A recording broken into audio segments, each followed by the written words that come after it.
او شو يقول بول doldurt bu.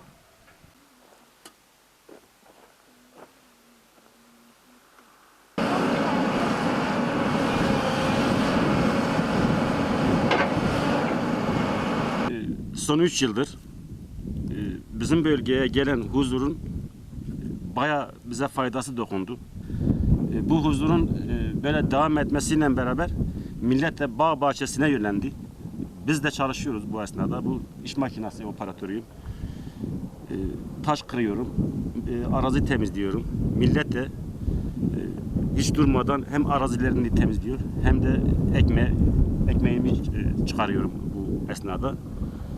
Hani derler ya, insan ekmeğini taştan çıkarır. Biz de ekmeğimizi taştan çıkarıyoruz. Taş topluyoruz, arazi temizliyoruz. Millet de bu huzurun içinde baya mutlu.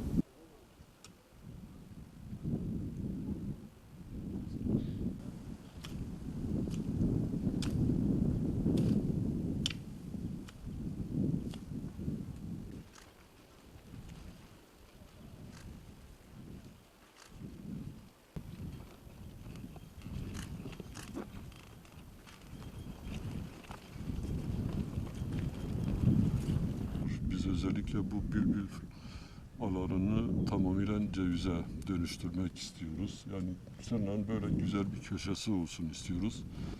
Yani çevre illerde de zaten çok yoğun bir çalışma sürdürülüyor. Hatta onlar sorunlarını bitirdiler neredeyse. Siirt'i biz biliyoruz. Siirt'in neredeyse %100'ü bugün fıstık bahçeleriyle donatıldı. Fakat orada devletin sağladığı destek bizim Sırnak'a uyguladığı destekten çok daha farklı. Orada %30 bile vatandaştan alınmıyordu. %100 hibe.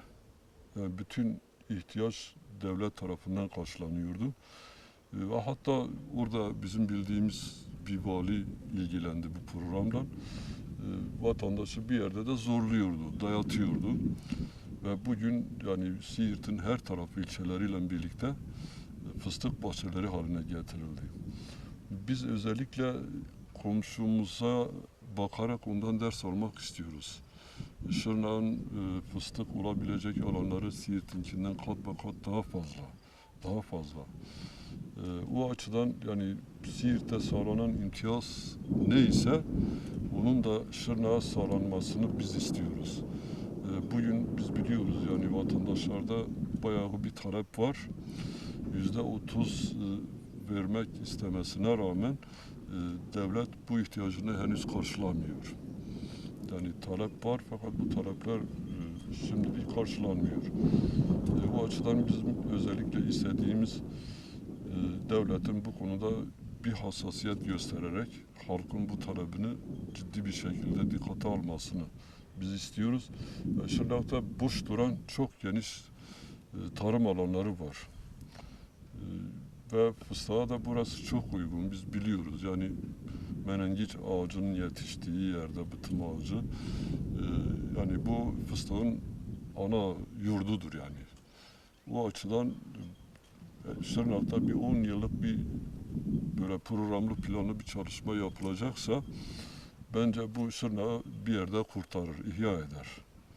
Ve Şırnak'ı ayağa kaldırır. Yani Şırnak'ta bürokrasi biraz mesafeli duruyor.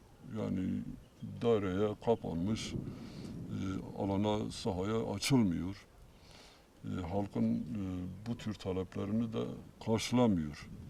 Biz özellikle ilgili kurumların bu konuda hassasiyet göstermesini istiyoruz, bekliyoruz bunu. Hele tarım özellikle son dönemlerde bütün dünyada zaten önemini arz eden bir alandır. Bu açıdan vatandaşta da yani bir ölçüde bir bilinçlenme, bir uyanma var. İşte halkın bu talebinin arkasında olmak gerekir.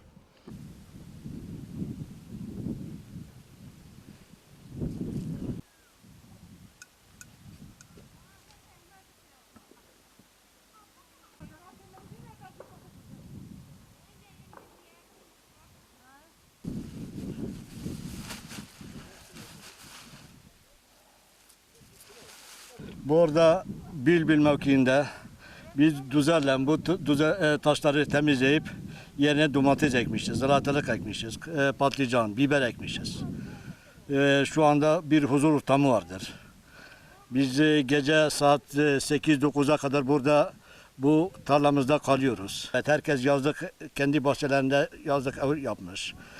Bazı geceler halkımız burada kalıyor sabaha kadar. Sabah geceleri burada geçiriyorlar. Daha önce böyle bir şey yoktu. Bu saat 3-4'te sonra hiç kimse buralarda kalmıyordu. Zaten biz 20 sene bu toprakları biz terk ettik. Bu bağ bahçelerimizi terk ettik. 20 sene sonra, 2-3 senedir bir huzur ortamı vardır. Herkes kendi tarlasına dönmüş. Taşları temizleyip yine domates ekiyor, bahçe yapıyor. Ceviz ağaçlarını da ekmişiz. Efendime söyleyeyim, kiraz, elma ağaçları ekmişiz. Güzel bir ortam vardır şu anda.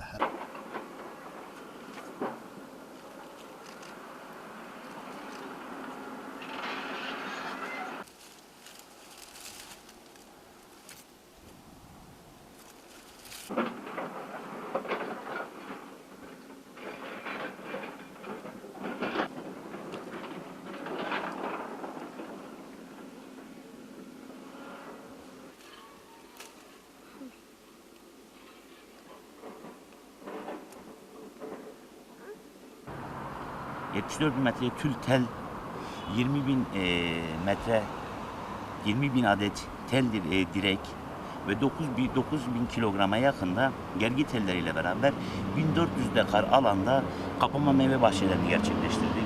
Bunun dışında 100 bine yakın fidan, tabii bu fidanların içerisinde fıstık, badem, üzüm, zeytin gibi çeşitleri, nardır gibi şeylerde destek olduk. Onun dışında bölgemizde bulunan menengiç ağaçları, bıttım ağaçları dediğimiz ağaçlarda 423 tane çiftçiye, yaklaşık 450 arasındaki çiftçilerimize de yaklaşık olarak 140 bine yakın aşılama çalışması başlattık. Doğru mu? 400 metre tül